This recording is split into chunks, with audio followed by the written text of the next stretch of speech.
a gente tem que dar uma rebolada e uma organizada, né, com a responsabilidade dos nossos filhos, né. Mas antes de eu começar a abordar sobre o tema mesmo referente às férias, eu acho que é importante a gente explicar um pouquinho sobre a escola PAI, né? Porque muitas pessoas têm dúvida de como funciona a nossa escola, né? Então a APAE, ela é uma instituição, uma mantenedora. Dentro da APAE nós temos 3 políticas: a educação, a saúde e a assistência. A educação, ela mantém 2 escolas, a Escola Josefina Wendry Nunes e a APAE Urbana. Isso, que a gente chama de APAE Urbana. E mantém também a Escola Maria José Carneiro de Macedo, que é a nossa escola Mariquinha, a APAE Rural. Isso, que daí já são para jovens e adultos. Então a Josefina é para os pequenininhos, né, da estimulação até os 15, 16 anos, e depois eles vão para a APAE Rural, que é o EJA, né, a fase adulta. Então, a nossa escola, ela é uma escola como as outras escolas do regular, só que nós somos uma escola na modalidade educação especial. Mas nós temos a mesma jurisprudência, né, de uma escola do regular, nós somos jurisdiciado à Secretaria de Estado da Educação, a SEED, então nós seguimos o mesmo calendário deles. Né? Aí as pessoas falam, mas o que é, né, esse calendário escolar? O que isso influencia? O calendário escolar, ele é um documento que organiza o nosso ano letivo. Então, a gente já prepara esse calendário escolar no ano anterior. Então, agora em outubro, novembro, nós já vamos estar fazendo esse calendário escolar, prevendo os 200 dias letivos, porque é o que é previsto pela lei, né, a Lei 9.394, de 1996. Que é a nossa LDB, a Lei de Diretrizes e Bases da Educação. Então, ela prevê 200 dias letivos e 800 horas. Então, nós temos que ofertar aos nossos alunos 200 dias letivos. Fora esses 200 dias letivos durante o ano, nós vamos ter os períodos de férias, nós vamos ter recessos, feriados, né? Nós vamos ter eventos que a escola fazem, conselho de classe, que é fora desses 200 dias letivos. Então, o aluno ele tem aula 200 dias letivos. E os outros dias do ano entra esses outros eventos, né? Por que é importante dizer isso, né? Porque os nossos alunos, eles têm direito às férias, assim como os alunos do regular, né? E o que é importante, nós, enquanto pais, né? Eu falo nós porque eu também sou mãe, como eu disse antes, né? A gente entender que a criança, ela também precisa desse período de descanso, como nós adultos precisamos, né? E a gente observa isso na escola. A criança, ela vai ficando cansada. Quando chega dezembro, a gente vê que não rende mais, os alunos já estão cansados, né? E os alunos também, né? Até muitos pais relatam, eles não querem mais acordar para vir para a escola cedo, eles já estão cansados, né? Porque precisa desse período de descanso, né? O nosso cérebro.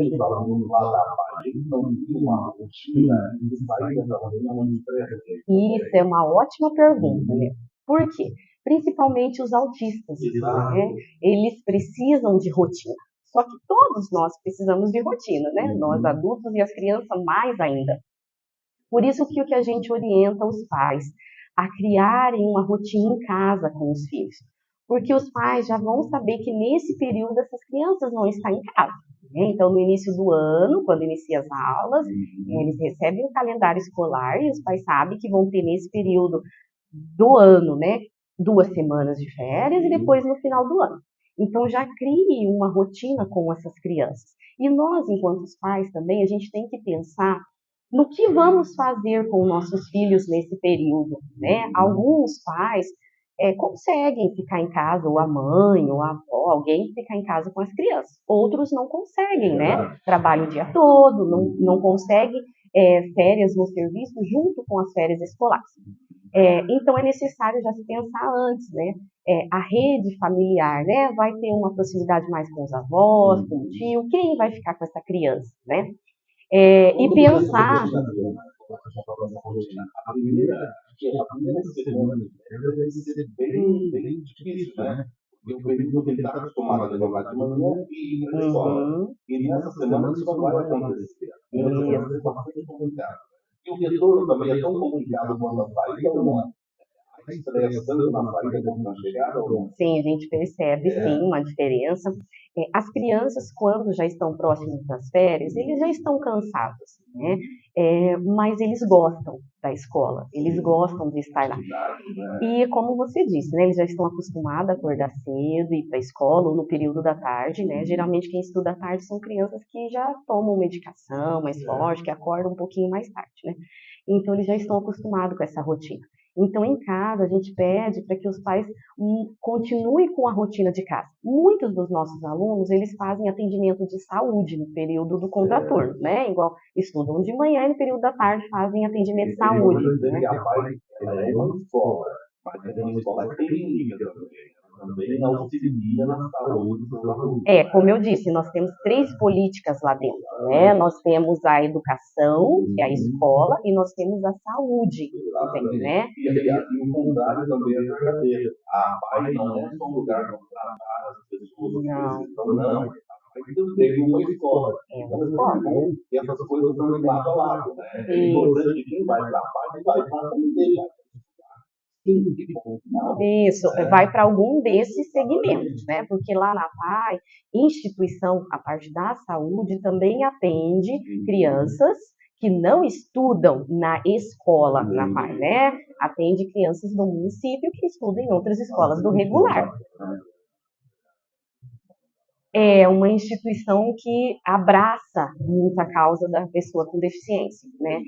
Esse é o nosso objetivo lá, né? Para que esses direitos sejam garantidos, né? Então, eu, enquanto pedagoga da Escola Josefina, eu trabalho aqui na PAI Urbana, né? A gente sabe que é difícil, mas a gente também precisa orientar. Precisam dar uma inspirada também. Porque a demanda do professor da PAI é muito maior. Não longe de dizer que o professor da rede municipal, da rede estadual, convencional, digamos assim, não trabalha também, mas é uma demanda diferente do professor da PAI. Qualquer professor, né? Eu falo que qualquer profissão você precisa de um tempo para descansar a cabeça, né? E nós, profissionais lá da PAI, também, né? Nós temos um olhar a mais com esses alunos, um cuidado a mais, né? Porque além de nós ensinarmos os conteúdos, né? Passar o que é da base nacional comum, nós temos a nossa proposta pedagógica curricular, mas a gente também trabalha muito a autonomia do aluno, a gente trabalha muito com a família, orientando a família de como essa criança pode ter uma melhor qualidade de vida, né? Inclusive, nesse período de férias, é importante ressaltar que os pais podem e devem trabalhar muito a autonomia da criança em casa, que é uma dificuldade que a gente enfrenta no nosso dia a dia, né? A criança conseguir se alimentar sozinho, a criança ter autonomia na sua higiene pessoal. Muitos não têm condição. Precisa desse auxílio, mas muitos têm condição. Os que têm condição tem que ser estimulado. Na verdade, todas as crianças nós estimulamos, mas alguns vão ter mais independências do que outros, né? De acordo com a sua deficiência. Como é que é dos pais? A PAI também dá esse auxílio dos pais, esse preparo, essa orientação. Porque para o pai e para a mãe, eu imagino, desculpa da ignorância de dizer, eu imagino que seja muito difícil lidar com isso, especialmente no período de férias, que é um período curto, mas é um período necessário. E mexe na rotina dos pais também. A PAI também dá esse auxílio dos pais. Sim, então nós estamos lá, eu como pedagoga, mas nós temos a nossa psicóloga também da educação, que é a Andressa, que ela atende os pais, os alunos da Escola Josefina e da Escola Mariquinha, PAI Rural. Mas nós temos também o pessoal da assistência social, que tem as psicólogas que estão lá também para orientar os pais, né? Inclusive, nós temos, nessa parte da saúde, da assistência, atendimento psicológico aos pais. Então, é para orientar. E eu, como pedagoga, eu atendo diariamente pais lá. E eu percebo isso, né? Essa dificuldade. Porque não é fácil, né? Quando a gente recebe um diagnóstico do filho da gente, nós recebemos junto também uma carga muito grande, né? Nossa, e agora? Como proceder com essa criança, né? Não. vai entender que tem que passar a conviver. Isso, A gente sabe que não é uma isso mesmo. Não, precisa buscar orientação e ajuda, né, que for necessário.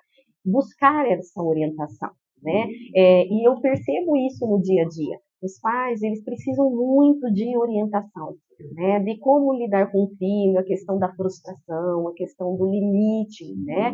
Que é porque lá na escola a criança ela fica 4 horas e meia numa sala de aula, né? Porque lá nós somos escola como as outras, lá nós temos o nosso currículo a seguir, né?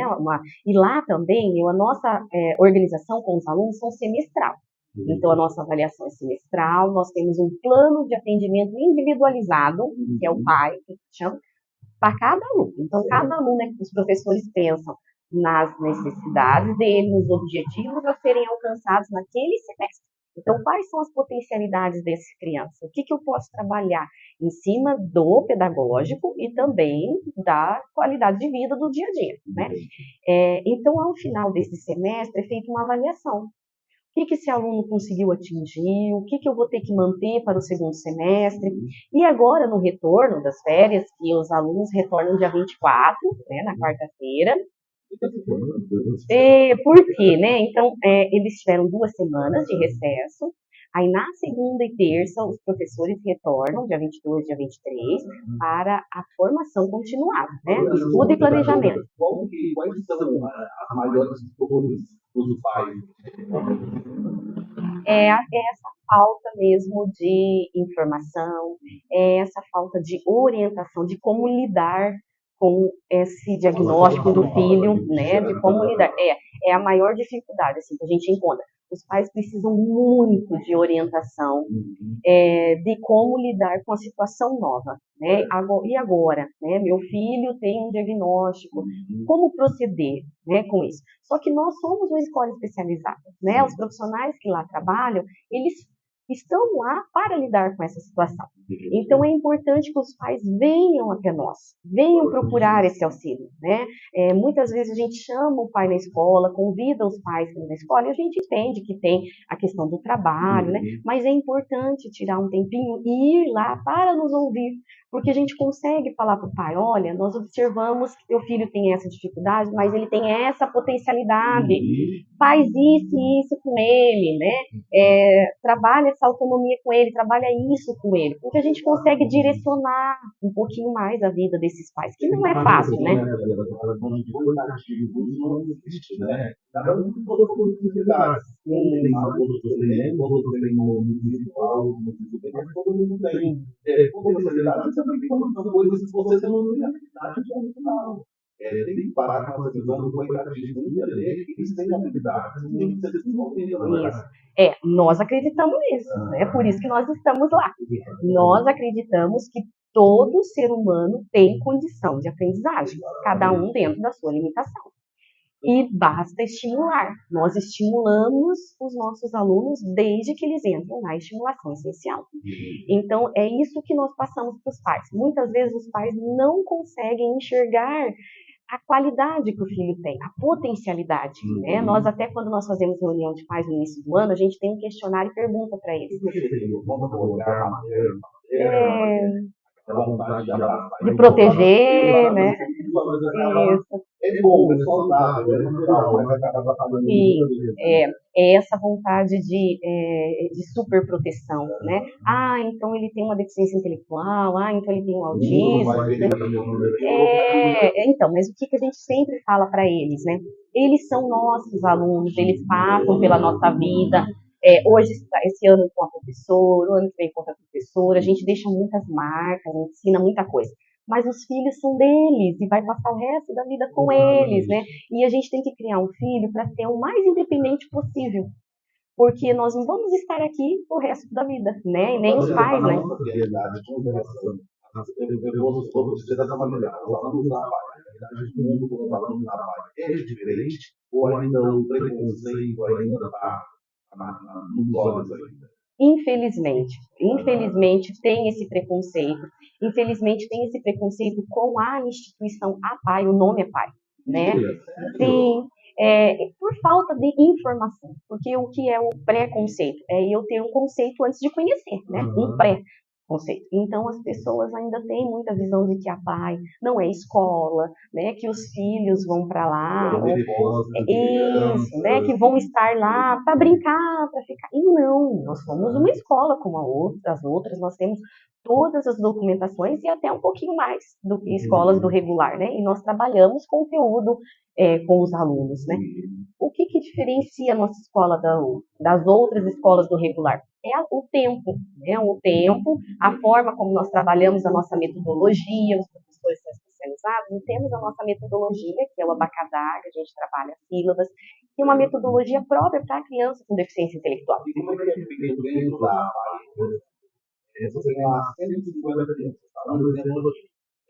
Você seleciona por habilidade, por grupos, ou vai todo mundo aprender na mesma proporção? Tem um pessoal que é.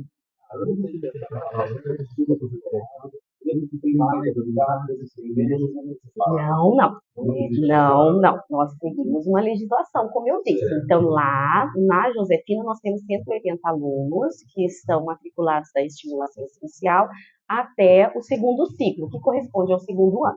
Então, lá nós somos divididos assim, a estimulação essencial, que é de 0 a 3 anos, que é como se fosse a educação infantil na rede regular, os semestres. Aí, de 4 a 6 é o pré-escolar, que é o pré-normal da rede regular. Aí, a partir dos 6 anos, é ensino fundamental. Igual os alunos que vão para o primeiro ano, eles vão para o primeiro ciclo. Aí é que está a diferença da nossa escola para o regular. Porque o primeiro ciclo, que corresponde ao primeiro ano, as crianças ficam 4 anos. Então, são divididos em 4 etapas. Primeira etapa do primeiro ciclo é 1 ano, segunda etapa, terceira etapa e quarta etapa do primeiro ciclo. Então, ele fica 4 anos para completar o primeiro ano. Aí ele vai para o segundo ciclo, que são 6 etapas. Então, são mais 6 anos. Isso a criança conclui esse segundo ano com 15, 16 anos. Nesse caminho, há crianças que conseguem retornar para o regular, né? Há crianças que conseguem acompanhar o ensino do regular, então a gente faz essa inclusão novamente para o ensino do regular. Um negócio bastante interessante que a gente vê na cidade, que são alunos ou ex-alunos da PAI no mercado de trabalho. Isso mostra que é possível, é bastante gente mesmo. Isso mesmo. Então, a importância de enxergarmos as potencialidades desse aluno, a importância de estimular, de acreditar neles. Né?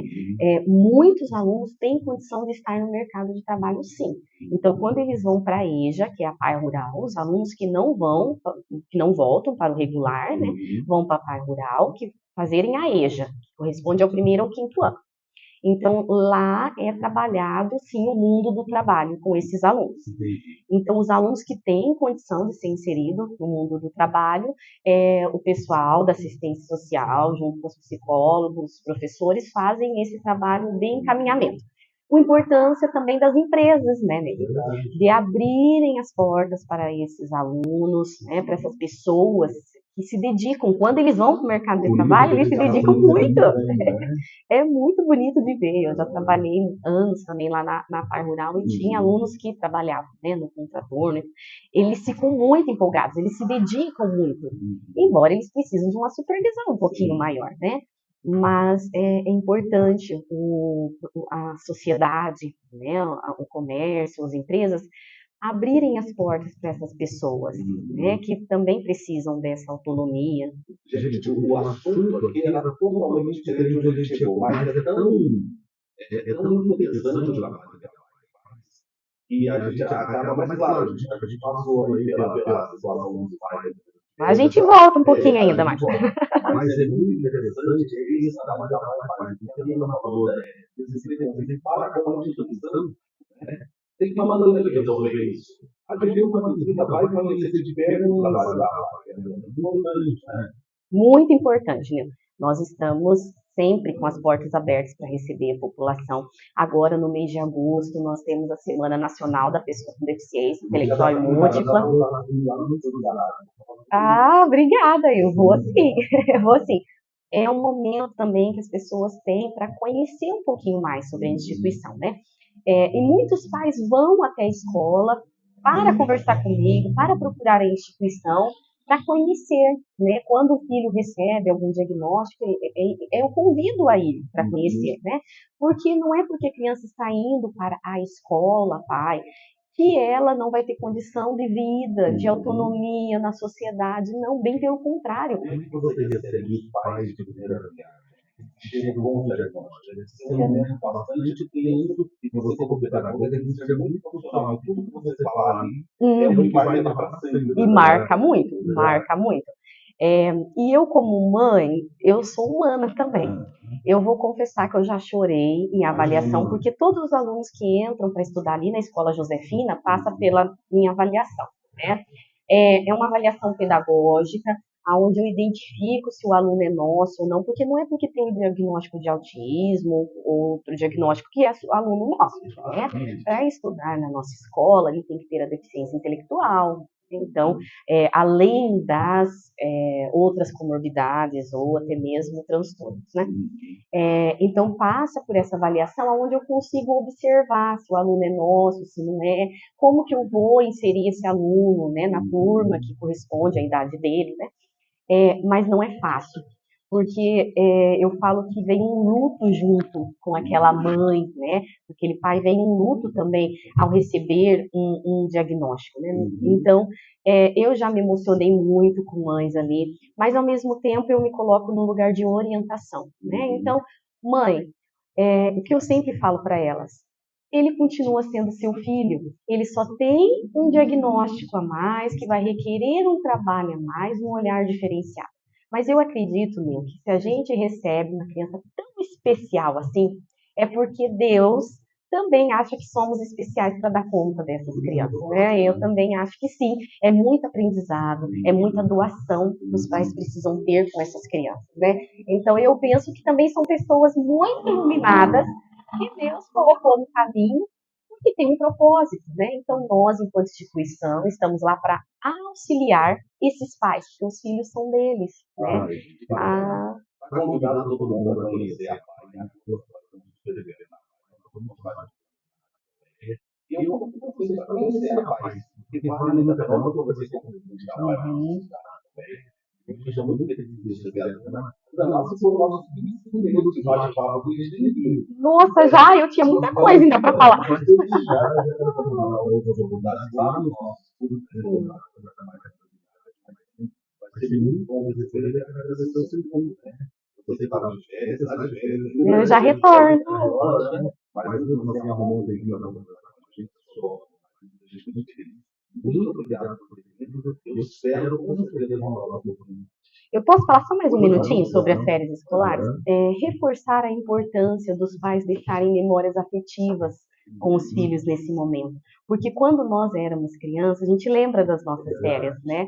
E isso é importante para os filhos também. Tirar um tempinho para o filho, um momento de qualidade. Não precisa ser muito tempo, meia hora que tira por dia para brincar, para contar uma história, para fazer uma caminhada, levar num parque. A nossa cidade tem muitos parques, né? Tem o bosque. Então, brincar com esse filho, nem que seja no final de semana, meia hora que você tira um tempo de qualidade com o seu filho, faz muita diferença. Não ficar só em telas. Porque essa é uma dificuldade que a gente encontra lá, né? Os filhos, as crianças passam muito tempo em telas, e daí quando chega lá na escola, nós não temos, né, o celular para crianças, né? Então, esse momento de qualidade. Eu sei que é difícil, mas vamos tirar um tempinho aí nessas férias de qualidade com as crianças, isso vai fazer muita diferença para o desenvolvimento deles. E agradeço novamente pelo convite, estamos à disposição, todos nós lá da